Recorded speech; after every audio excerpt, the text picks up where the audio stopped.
पूर्णिमा व्रत कथा। एक नगर में एक धनी सेठ रहता था, लेकिन उसके घर में हमेशा कलह और अशांति बनी रहती थी। धन होने के बाद भी परिवार में सुख नहीं था। सेठानी बहुत दुखी रहती थी। एक दिन उन्होंने एक बुजुर्ग महिला से अपनी व्यथा कही। उस महिला ने उन्हें पूर्णिमा व्रत करने की सलाह दी और कहा कि इसे श्रद्धा, संयम और दान के साथ करना चाहिए। सेठानी ने नियम पूर्वक हर महीने पूर्णिमा का व्रत रखना शुरू किया।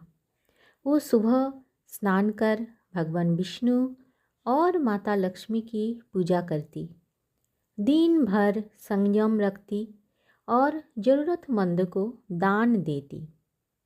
शाम को चंद्रमा को अर्घ्य देकर व्रत का पारण करती।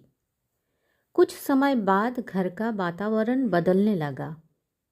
आपसी झगड़े कम हो गई, परिवार में प्रेम बढ़ा और व्यापार में भी उन्नति होने लगी।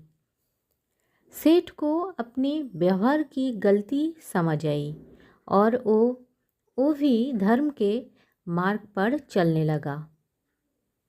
इस प्रकार पूर्णिमा व्रत के प्रभाव से घर में सुख, शांति और समृद्धि आई।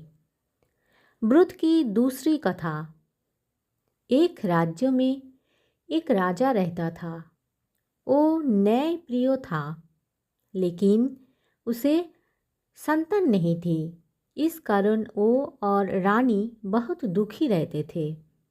एक दिन रानी ने स्वप्न में चंद्रदेव को देखा।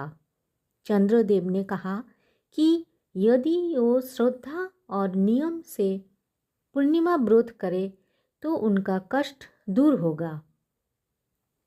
रानी ने अगले ही महीने से पूर्णिमा व्रत आरंभ किया। वो प्रातः स्नान कर चंद्रदेव, भगवान विष्णु और माता लक्ष्मी की पूजा करती।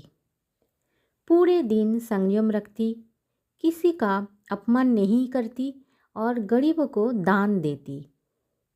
रात में चंद्रमा को दूध और जल से अर्घ्य देकर व्रत का पारण करती।